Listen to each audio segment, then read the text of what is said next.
Well, hello there, my friend. Come on in, make yourself comfortable. You know, just the other day, I was talking with my neighbor Helen, lovely woman, just turned 71, and she said something that really stuck with me. She sighed and said, "You know, some days, I walk into a room and forget why I'm there. And it's not just my keys playing hide and seek, anymore."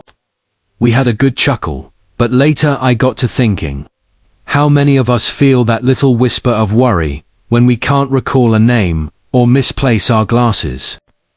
That feeling like maybe our brightest days are behind us. Here's what I want you to know right from the start. It doesn't have to be that way.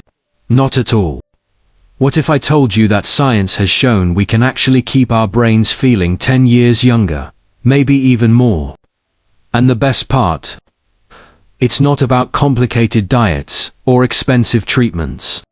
It's about weaving simple, joyful activities into your everyday life. That's what we're going to explore together today. 5 fun, practical ways to keep that wonderful mind of yours as sharp and vibrant as ever. Now I can practically hear some of you thinking, but I'm over 65. Isn't some decline just natural? Sure, our brains change as we age, just like the rest of us. But here's the exciting truth. Our brains are incredible learners, at any age.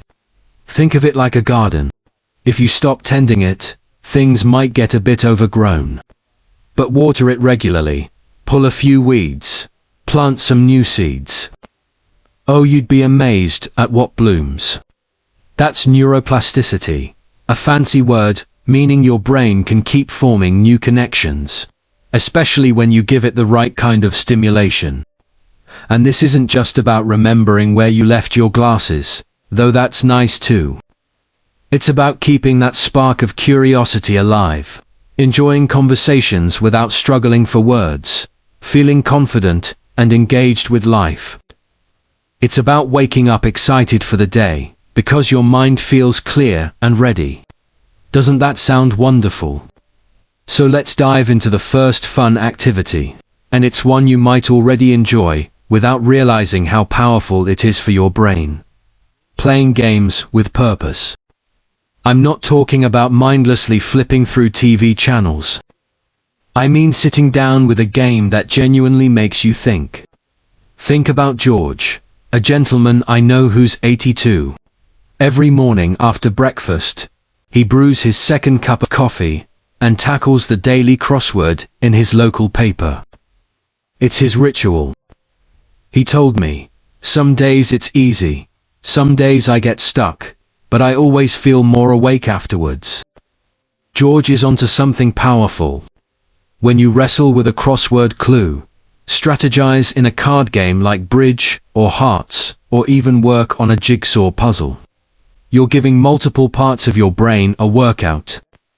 You're using logic, testing your vocabulary, recognizing patterns, and making decisions. It's like taking your brain to the gym, but way more fun. The key is finding something you actually enjoy, not something that feels like homework. Maybe it's Sudoku with a grandchild over the phone. "All right, Jenny, I've got the 7 in the top corner. Where should we put the 4? Or perhaps it's playing chess online with an old friend across the country. Even those find a difference. Picture puzzles count. The point is to choose something that feels playful, not pressured. Start small, maybe just 10 or 15 minutes a day. Notice how you feel afterwards. Do you feel a bit more alert? More focused? That's your brain thanking you. And here's a little secret. It doesn't have to be perfect. If you only get halfway through the crossword, that's fine. The effort itself is what matters. The challenge, the gentle stretching of your mental muscles. That's where the magic happens. It's not about being the champion puzzler. It's about showing up and playing the game. Now, let's move to our second fun activity, and this one is truly special because it opens up whole new worlds. Learning something new, just for the joy of it. Remember when you were young, and everything felt new and exciting. Riding a bike for the first time, trying to bake bread, maybe even attempting to play the harmonica. That sense of discovery isn't lost, it's just waiting for you to invite it back in. Learning something completely new, not because you have to, but simply because it delights you, is like a superfood for your brain. It forces you to create fresh neural pathways, builds cognitive reserve, and honestly, it just makes life more interesting. Think about my friend Martha. At 68, she decided she wanted to learn bird calls. She bought a simple guidebook, downloaded an app, and started sitting in her garden with her morning tea, just listening. At first, she could only recognize the robins chirp. But within a few weeks, she could identify a dozen different birds, just by their songs. The joy in her voice when she told me, "I heard a scarlet tanager today. I'd know that raspy call anywhere," was priceless. She wasn't studying for a test. She was feeding her curiosity, and her brain lit up because of it. What sparks your curiosity? It doesn't have to be grand or complicated. Maybe it's finally figuring out how to use that digital camera your kids gave you. Learning just one new feature a week. Perhaps it's trying your hand at watercolor painting. Following along with one of those lovely tutorials online. Or maybe it's learning a few phrases of a new language. Imagine surprising your family by greeting them with boo. Next Sunday. The library is a treasure trove. Free books on anything from gardening to local history. Or look up free online courses. Many universities offer them now on all sorts of fascinating topics. The beautiful thing is, there's no deadline, no pressure. If you try painting and decide you prefer learning about constellations instead, wonderful. Follow the fun. The act of being a beginner again. Embracing that feeling of not knowing, then slowly figuring it out, is incredibly powerful for keeping your brain flexible and young. It tells your brain, we're not done growing yet. So we've started with two wonderful ways to tend that garden of yours, playing purposeful games and embracing the joy of learning something new. Both are about engaging your mind with a sense of play and discovery. You know, it's remarkable how simple, enjoyable moments can weave such strength into our minds. And the journey doesn't stop here. There's more delightful territory ahead. More ways to nurture that brilliant brain of yours. I'm really enjoying sharing this with you, and I'm looking forward to continuing our conversation. There's so much more good stuff to come. It's good to be back with you. You know, after talking about playing games and learning new things, I got to thinking about how our bodies and minds are so beautifully connected. It's like they're dancing partners, wouldn't you say? When one moves, the other responds. That brings us perfectly to our third fun activity, moving your body in ways that feel good. Now, hold on, don't click away. I'm not about to suggest you train for a marathon or start lifting heavy weights, unless that genuinely sounds like fun to you, of course. This isn't about punishing workouts or counting steps until you're exhausted. It's about finding simple, enjoyable ways to get your blood flowing. Because when your body moves, your brain gets a wonderful rush of oxygen and nutrients. Think of it as giving your gray matter a refreshing shower from the inside out. Remember Helen, my neighbor, who sometimes forgets why she walked into a room? Well, she's also the one who got me started on her sunrise sway. Every single morning, rain or shine, Helen steps out onto her porch for just 5 minutes. She puts on a favorite old tune, maybe a little Elvis, or some soothing classical, and she just moves. Sometimes it's a gentle sway. Sometimes she lifts her arms like she's greeting the sun. Sometimes she does a little soft shoe shuffle right there on the welcome mat. It wakes everything up, she told me, my body, my mind, even my mood. And you know what? Science backs her up. Studies show that even light, regular movement can significantly improve memory, focus, and processing speed. The magic word here is enjoyment. What feels good to you? Maybe it's a leisurely walk around the block, noticing the flowers in Mrs. Peterson's garden, or the way the light filters through the trees. Perhaps it's putting on some big band music and dancing slowly around your living room rug. Nobody watching, just pure feeling. Gardening counts too. Bending to pull weeds, reaching to prune a rosebush, carrying that light watering can. That's movement with purpose. Even chair exercises, lifting soup cans gently while watching the news, can make a real difference. The goal isn't breaking a sweat. It's getting your circulation going consistently, making it something you look forward to, not dread. Aim for a little bit most days. Start with 5 minutes. Build up gently. Listen to your body. It's wise, and it will tell you what feels right. And here's a beautiful bonus. Moving your body often leads us naturally to our fourth fun activity, which is all about connection, sharing stories, and laughter with others. Our brains are social creatures. They thrive on connection, on sharing a joke, reminiscing, or simply chatting about the weather. Meaningful interaction isn't just pleasant. It's like a potent fertilizer for your cognitive garden. When you engage with others, truly listen, share your thoughts, laugh together, you're activating complex networks in your brain, strengthening memory pathways, and even helping to regulate emotions. It combats that feeling of isolation that can sometimes sneak up on us, which we know isn't good for our minds or our spirits. Think about George and his crosswords again. He doesn't do them entirely alone. Twice a week, he meets his friend Frank at the local diner. They order coffee, spread out the newspaper, and tackle the puzzle together. There's friendly debate. It has to be onomatopoeia. Frank, what else fits? Shared triumphs, when they crack a tough clue, and plenty of laughter, especially when they get something hilariously wrong. That coffee date is about far more than just the puzzle. It's about connection, challenge, and camaraderie. That's brain gold. You don't need a big crowd. Deep, meaningful connections are what nourish us.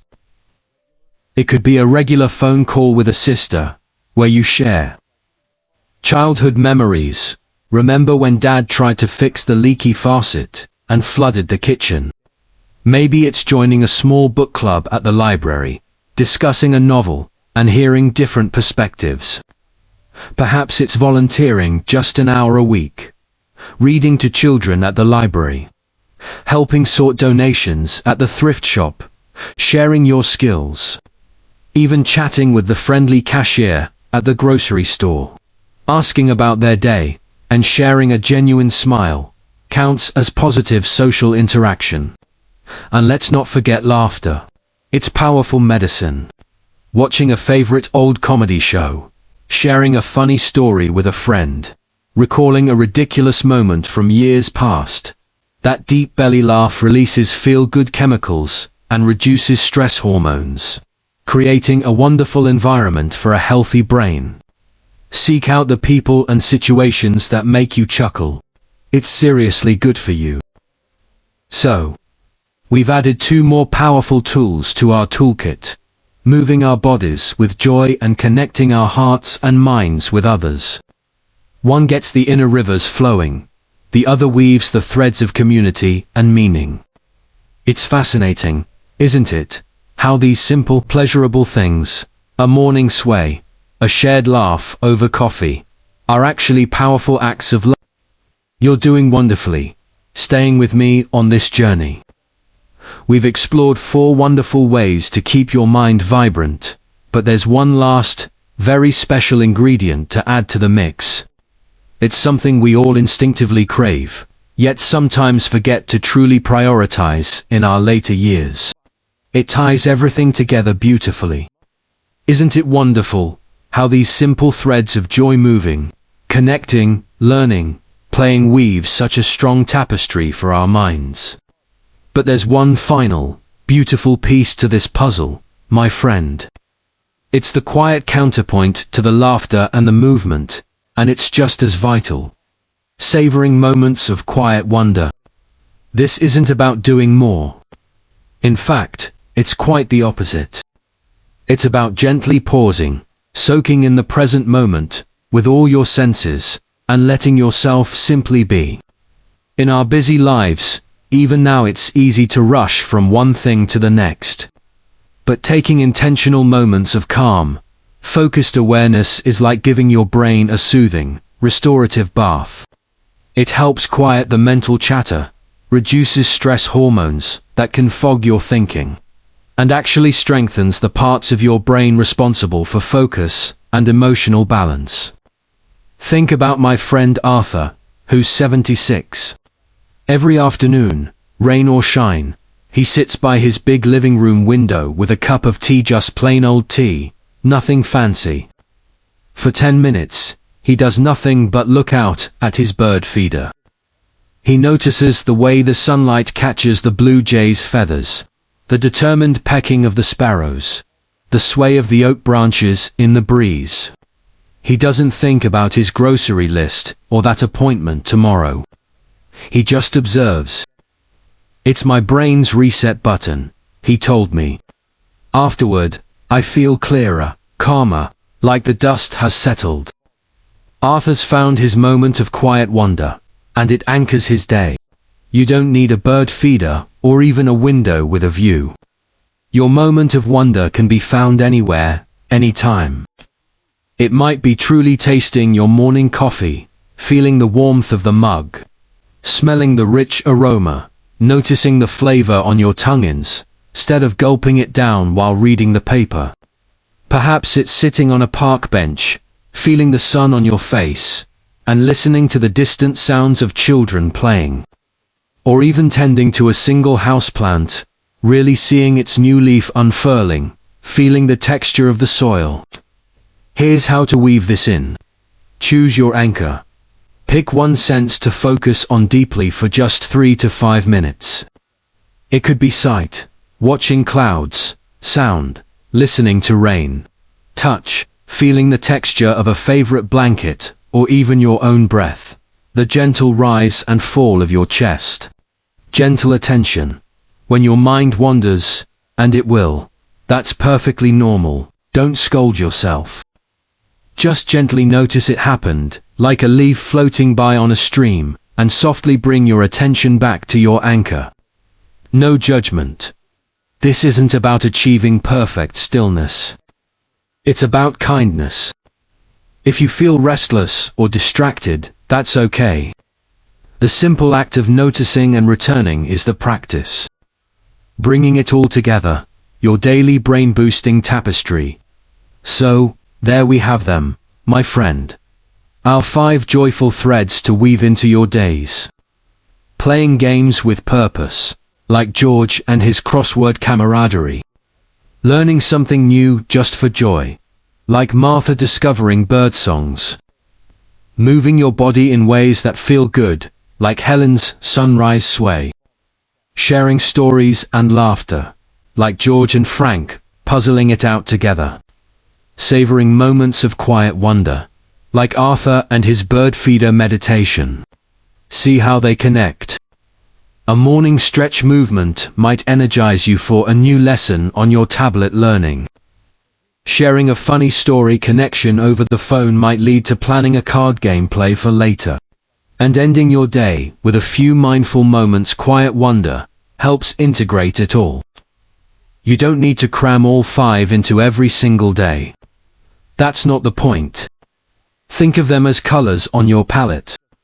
Some days you might use more blues and greens, quiet wonder and movement.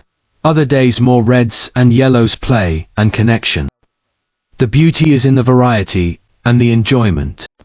You are not done blooming. Remember Helen's worry at the very beginning.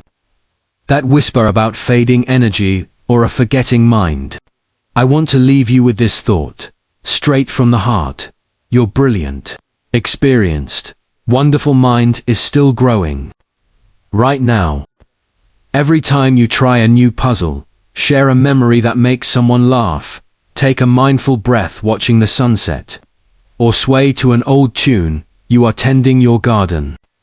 You are telling your brain, we are still here, we are still curious, we are still vital. Small steps, taken consistently with kindness towards yourself, truly do build remarkable change. Don't aim for perfection, aim for presence. Aim for the joy in the trying. Celebrate the moments you remember why you walked into the room. Yes, but also celebrate the moments you simply feel more awake to the world around you. Your next step, it's simple. I'd love to hear which of these 5 activities sparked something in you. Did Arthur's quiet moment resonate? Or maybe George's puzzle ritual sounded like fun? Share your thoughts, your own little brain joy rituals, or even what new thing you might try. Down in the comments below. Let's learn from each other and build a wonderful community right here. And if this conversation about living fully, vibrantly, and with a sharp mind after 65 felt helpful, do me a favor. Give this video a thumbs up. It helps others find this gentle guidance. And consider subscribing to the channel. We explore topics just like this. Practical, positive ways to embrace these truly rich years with energy, health, and joy. Because my friend, this isn't about turning back the clock. It's about living deeply, brightly, and fully in the time that's truly yours, right now. Here's to your vibrant mind, your joyful spirit, and the countless wonderful moments still ahead. Go gently, and keep blooming.